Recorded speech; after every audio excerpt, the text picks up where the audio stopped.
Welcome back, Factually Football listeners. It is the night before camp, and all through my house, we're all excited about football coming back again. So, it's with excitement that Andrew and I both get to welcome Cody Felger to the podcast. Cody, you want to say hello to the folks before we kind of get rolling here? Yeah, man, it's nice to be here, man. It's been a long time coming. Really excited to jump on here. Been a listener for a while, and been a friend of Andrew's for a number of years now. So really appreciate you guys having me on. Absolutely. Yeah, we're glad to have you.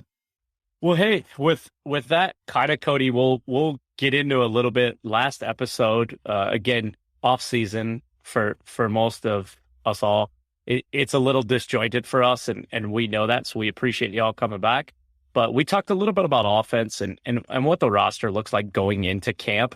Again, camp starting technically, actually, I think they were there today, but public will be there tomorrow. So, kind of talking about that, we've just really been breaking the position groups down and what the team looks like this year, Cody. So love to just get kind of your knee-jerk to some of that and maybe even talk through some of the roster and some of the battles you're interested in. Let's do it. Perfect. Well, the off season for the Colts has traditionally been, I think my reference last time, Andrew, was Ballard-esque. I think was my play. Something close to that. Yeah, it sounds about right. Yeah, and as much as I bash on Chris, I have to say this offseason with the additions of, Yannick Ngakoue, Stephon Gilmore, Stephon, I will figure that out, I'm sure, tomorrow, that I called him the wrong name. But, and some of the other folks on the back end, maybe a little lesser known guy like a Rodney McLeod, who now could quite honestly step into a bigger role, were some big additions. Anything jump out about this defense for either one of you kind of going into the camp here? Yeah, well, I think right away for me, it's the actual potential at pass rush for the first time and however, and not just potential, but actual production behind it too. I mean, you have Kwity Paye, who last year, and funny enough, guys, Kwity Paye actually said that he could barely see out of his left eye last year, so he got some surgery this offseason, has some contacts in there. So I felt like he really finished off the season strong for the Colts last year, and he did that with basically, one good working eye. So very excited for him, and then obviously Yannick Ngakoue as well, but he was able to do a double-digit sack guy a year ago with Gus Bradley in Vegas. So I think the thing that stands out to me is the Colts really made a concerted effort this offseason to get better at a position that they've really, really been poor at the last decade, outside of really Robert Mathis, is just getting after the quarterback. And they're finally seems like they're maybe turning the corner for the first time in a long time. Yeah, I'd happen to agree with that wholeheartedly. I'll go one step further and say that I think Yannick Ngakoue is the acquisition that really isn't being talked about enough. He is, as Cody mentioned, a double-digit sack guy, has been, I think, for his entire career, although he's bounced around, Jaguars, Vikings, Ravens, as Cody mentioned, also most recently with Las Vegas. And I think the transition for Ngakoue ought to go rather smoothly just because of his familiarity with Gus Bradley in this defense. And you pair him next to Kwity Paye, or opposite side of Kwity Paye, pardon me, and next to a guy like Grover Stewart and a player, an all-pro defensive tackle in DeForest Buckner. You could potentially have one of the better pass rushing units, as you guys have said, that you've had in some time for the Colts. And furthermore, I think that you talk about the elevation of Kwity Paye, what's the word I'm trying to use? He needs to develop. You talk about the development of Paye, and I think you potentially have a better chance of him developing into more of a pass rusher when you have one-on-one looks, which I think is what you're going to get with Ngakoue, because now, with Ngakoue on the other side, that's also going to open up opportunities for DeForest Buckner. I just think it plays out well for the entire defensive line in general. I think it could lead to a more productive unit in 2022. Yeah, I think that was great said, Andrew. And one of the things, Cody, you'll get used to here is, and this is maybe my coaching experience, whatever it is, but I really look at this scheme here, right? And if we're looking at the defensive line, I've got a couple names that I think are interesting. Curtis Brooks, to me, coming out of Cincinnati, is probably one of the better late round picks I believe that they've had in a while. I mean, this is a guy coming out of Cincy that rated in the PFF world of a 90.4 in the pass rush game. So one of the things that's been a staple, at least from a Colts defensive perspective, and obviously we lost Flus, but it has been the versatility and a lot of guys. But you look at him and Adenigbo, I mean, I would be blown away if Ben Vanagu makes this roster when you start looking at what's sitting out there right now, especially with the addition of Byron Cowart this week and the dropping of Scott Patchett. It seems to me like instead of being, four guys who can, maybe two contribute and then like two or more role players, I feel like we've got a real solid four with honestly like a rotational two or three when you're throwing guys like Taekwon in there. Yeah. Sorry. I was going to mention Taekwon too, because, I mean, we could probably all say last year at defensive end before he got injured, he was probably their best and most consistent player out there. So, yeah, you're right, man. The four rotation they have is going to be, it has the potential to be one of the best in the league, if not the best in the league. The potential is sky high, and I'm very, very excited for that. And then, you throw in other guys like, some of those other guys the Colts brought in, their names are escaping me right now. Some of those veteran defensive linemen that they brought in, one of which a couple seasons ago had 7 sacks. So I think it was Odenigbo. It's hard because the Colts have Odangbo and Odengabo. It's hard to get their names straight sometimes. But I know the Colts had a guy who a couple years ago, he really was looked good from a sack standpoint. Certainly better than anything like the Ben Vanagu or anybody would do. Yeah, Andrew, that was your guy. You liked him. Adangbo, what's his name? Yeah, if I'm not mistaken, I think they're both spelled differently, but I think they're both pronounced Odangbo, which should get interesting. I think it's Odenigbo. I think that's how they pronounce it. Okay. Yeah. I know who you're talking about. Played with the Vikings 2 years ago. I think he had 7.5 sacks. And I totally agree. Ben Vanagu in large part has been, I mean, dare I say, a bust. At minimum, at most, large disappointment. Second round pick out of TCU. Somebody would come in and play a little bit of Sam linebacker, and obviously that didn't work out.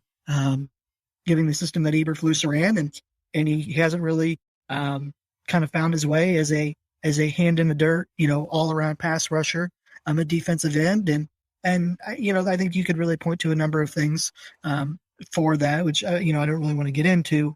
But, I think with the number of acquisitions we've seen from the Colts along the defensive line, if you're a player in Ben Vanagu, it has to widen your eyes a little bit, right? It has to kind of get you fired up, maybe in a sense. Because I mean, like you said, Adam, I mean, with the depth they have and the talent that they've brought in, I don't, I hate to say it and be so abrupt, but I don't know if there's any room for a guy like Vanagu, who the Colts just really haven't seen much out of since they took him in the second round a few years ago.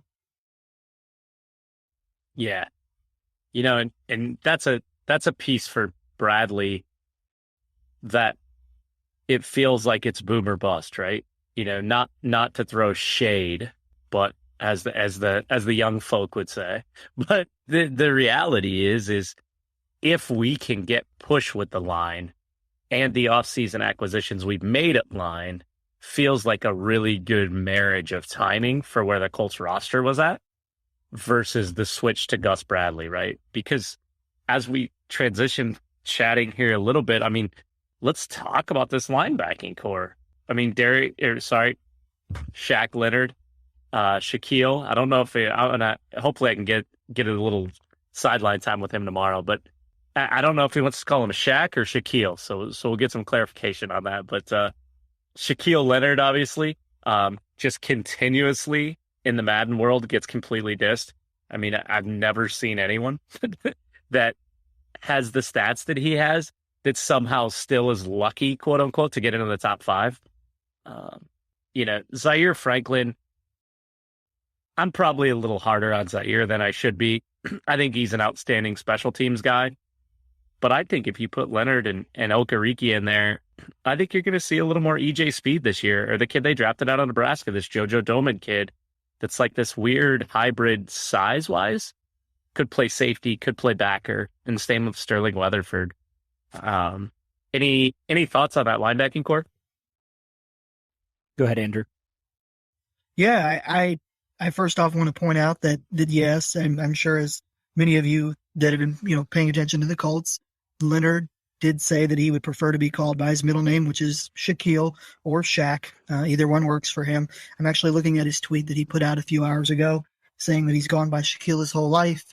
He understands maybe the confusion after being called Darius for 4 years. He did also say that it's not a huge deal and it wouldn't be any hard feelings if people called him Darius. Shaquille is his actual middle name, and he's gone by that since 1995. So while we'll take some getting used to, I think Shaq Leonard has a little bit of a ring to it, and I think Colts fans are still the maniac, as fans would call him. And linebacking corps. I think it's still top notch. Regardless of what Madden may think, Leonard is arguably the best at his position.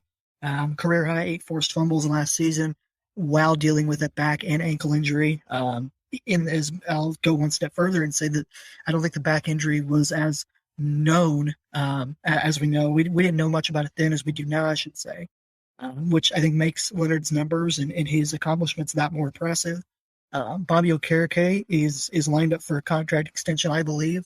He had a career year at Mike linebacker, and I think he's going to fit right in with Gus Bradley and put together another great season for this Colts defense. And then, the same position as it's been for the last couple of seasons to me is kind of a toss-up between EJ Speed and Zaire Franklin. So it should be fun. One of those fun battles to keep an eye out for in camp, for sure. Yeah, I am interested in those two undrafted guys you talked about, right? JoJo Doman, especially. He's a guy that I'm really, really was excited that the Colts got, because I think a lot of draft people were thinking he's a 4th-round pick. And the fact that he fell all the way out of the draft, he became an undrafted guy, and the Colts got him, I think he's going to make an impact. Whether it is special teams right away, I think it probably would be. I do think he has an opportunity to, potentially in the preseason and everything, like earn his way onto this roster. I really think he does. We'll see how many linebackers the Colts keep. Do they keep 5? Do they keep 6? Or whatever, who knows how many they keep. But I think Doman certainly has probably the leg up on every other undrafted or unproven guy out there beyond, obviously, the top 4 that we mentioned. So I'm really excited for him, and obviously Sterling Weatherford as well. Those guys are both really, really, we're really talented, I think, undrafted free agents that I'm excited to see play this training camp and preseason. And we got to keep the streak alive, right? What do I forget? Did we break our streak last year, or did we have it undrafted? No, it was Rodrigo the year before. Yeah, was it Jackson last year? I can't remember if he made it or not. Deion Jackson, the running back. Yeah, I know he was on the roster. Did he start the season on the roster? Because that would have been. I think he was. I think Wilkins was gone at that point, Jordan Wilkins, and I'm almost certain. I could be wrong, but I'm fairly certain Jackson was the 3rd string running back for most of last season. Perfect. Yeah. So we got to keep the streak alive, right? And we've got some talent there. For those of you who don't know, there's a long streak, and I'm going to have to look up the total number of years, but the number of years that the Colts have actually kept a guy on that first 53. And if I'm not mistaken, this year it jumped to 55. There's a different cut number this year. I could come out of this linebacking core, like we talked about. An interesting side note that came out today, and I'm not bringing this up to talk negatively about it. I'm just bringing it up because it's something that happened today. After 23 years, the Colts team doctor has stepped down. And we've seen a lot of injuries over the years for the Colts, and everybody's got their opinion on all of them and whether they were or weren't. But I thought that was interesting today. The team doctor stepped down prior to camp. So a position you don't talk about, obviously, often on the field, except for when it becomes a problem. But kind of interesting how that will shake out as well. Well, he probably reached his breaking point last offseason during training camp when the star quarterback and the star offensive lineman both get the same kind of foot injury in a couple days span. So that was crazy last year, man. That was absolutely crazy. And wasn't it the same, like ballpark, the same issue that Fisher had too, even though he obviously had it prior to coming? I believe his was an Achilles, if I'm not mistaken. Yeah, he tore his Achilles in the AFC Championship game the year prior. Okay. I was for some reason I was thinking they were the same foot. Although he played like he was on a broken foot sometimes. I mean, oh my goodness. I mean, can we induct Anthony Costanzo and the Colts need to get on that and induct Anthony Costanzo already because Eric Fisher. Whoa, boy. Ooh. You know what? I mean, like we talked on last cast, though, Andrew, I think we have a very intriguing setup at our tackle position this year in a positive way. I think we get a lot of guys to choose from. So, last position defensively, we really haven't talked about as a defensive backfield. And, in fairness, for a guy who hasn't been here many years in Khari Willis, we kind of got a bombshell the other week. Khari has decided to follow his life with Christ, which we commend here, obviously on this show and in real life, and anyone who would listen. So congratulations on that one, Khari. And from a football standpoint, I felt initially like, man, that's going to be hard. But if you look at what the Colts did this offseason, I may throw a little speculation out there that they had an idea some of this was coming. Signing Rodney McLeod, taking Nick Cross where they did, making the move for Armani Watts to bring him in. I remember when they picked up Watts in the offseason, Andrew and I were kind of talking. It's like, no, this kid's got talent, but like, what's that about? What are they going to do at safety? That seems like almost too many safeties. So it's always interesting how the Colts seem to have a better handle on their personnel than we do as podcasters. Isn't that amazing? I don't know how they do that. But what are you guys' thoughts with the safety position? We'll call it post-Khari days. Yeah, I mean, I think regardless of if he retired or not, I don't think the Colts would have brought him back next year, honestly. I mean, their future, in my mind, it just expedites the process a little bit of the Nick Cross strong safety, future starting strong safety. Whether or not he plays this year, he's going to have to obviously earn it against a veteran and Rodney McLeod, who, has really never, when he's played, he's always started. So, it's going to be a tough challenge for Nick Cross, but I think he'll get definitely initially the starting spot because, obviously McLeod is on the PUP list. We'll see how long he's out for, but yeah, I mean, I think honestly, it was obviously a surprise, but I didn't really look at it as like on the field, like a major loss because let's just be honest, guys, like, last year, Khari Willis really wasn't that good at safety for the Colts. He struggled in coverage. He got beat a lot. Obviously, he's always been a solid run defender, but I felt like you could afford to upgrade. And so, to me, this just kind of expedited the process a little bit quicker than initially thought. But I don't think, on the outside, it's necessarily like a major loss, especially like you talked about with all the other guys you have on the roster, too. Yeah, I'd have to agree. Kind of piggybacking off of what you said, Adam, the Colts have always been very, quiet, tight-lipped, however you want to phrase it. Very, very, very rarely, if at all ever, does information leak, get out. There have been a few rare exceptions, especially in the Chris Ballard, Frank Reich era. And I happen to agree with you in saying that I think they knew that Khari Willis at least was pondering retirement prior to his actual decision, which I think led them to trading up for Nick Cross, the safety out of Maryland, who from my understanding, based on what I've seen on Twitter from some of the other media members, who has kind of caught their eye in rookie minicamp and other areas as well. And there's in the Colts with the next pick series, the Chris Ballard isn't, in an interview with one of the producers, I believe, and he says that he spoke with his scouts, and he said, well, what round do you think Cross goes in if it's next year's draft? And they go, oh, well, low first, high second round. Like, he's that talented. And apparently Ballard agreed because they traded a third round pick next year, the Colts did, to move up and get him. And so I also agree with Cody's assessment that I think he kind of gets the nod, especially with the McLeod injury, as he works his way back. McLeod, that is. And then, I think it's a battle. Ballard's always preached competition and having to compete for your spot, and nothing's going to be handed to you. So should be something to keep our eye on for sure. Yeah, it's gonna be interesting, and on to kind of the last piece of that defensive backfield, in an area that in years past I've gone, man, what's this gonna look like in kind of a negative light? The addition of Stephon Gilmore on with Kenny Moore and what all of us believe is going to be even yet another step for Isaiah Rodgers this year. The Colts have some serious speed at corner here. Stephon's got the KG veteran approach, and having Isaiah and Kenny there, I think, adds some intrigue. Kenny's used to bumping inside and playing that slot, and I'm not saying he won't, but Isaiah also had some of that ability, but then also played some outside. So, and Brandon Faison, some lesser known guys in Tony Brown and Chris Wilcox maybe could see a little bit of time. But what do you guys feel about this cornerback room?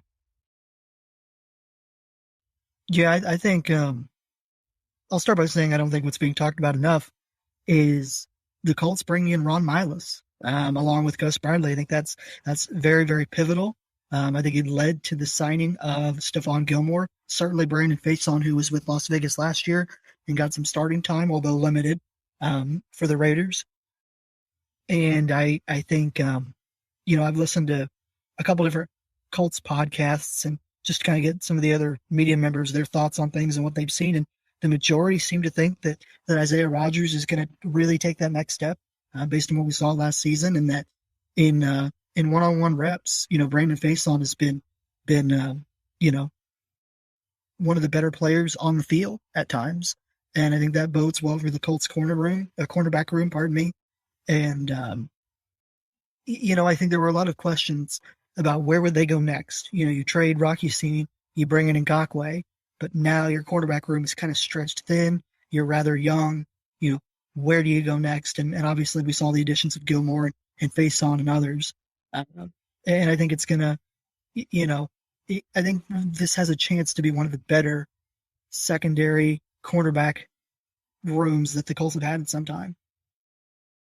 Absolutely. The depth alone, I think, for me is very exciting, very intriguing, because you have four corners that you honestly feel very comfortable with. If they were forced to, play significant roles, obviously you got your top three, however that shakes out. And then you have your number four, which you think could probably be a number two corner, and you'd feel pretty fine about it, and then you have some intriguing options also in, Marvell Tell, who, a couple of years ago removed from actually looking really good as a rookie, making that transition from the free safety position that he was playing at USC.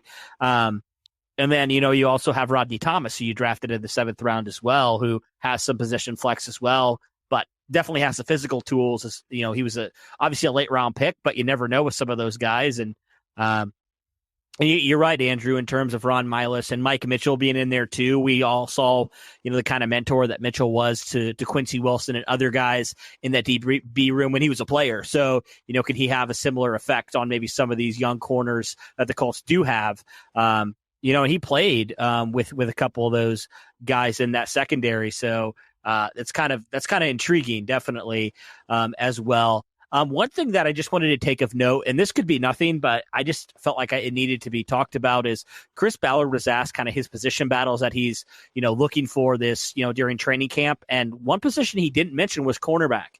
He talked about the safety, talked about the offensive tackle, didn't talk about the cornerback.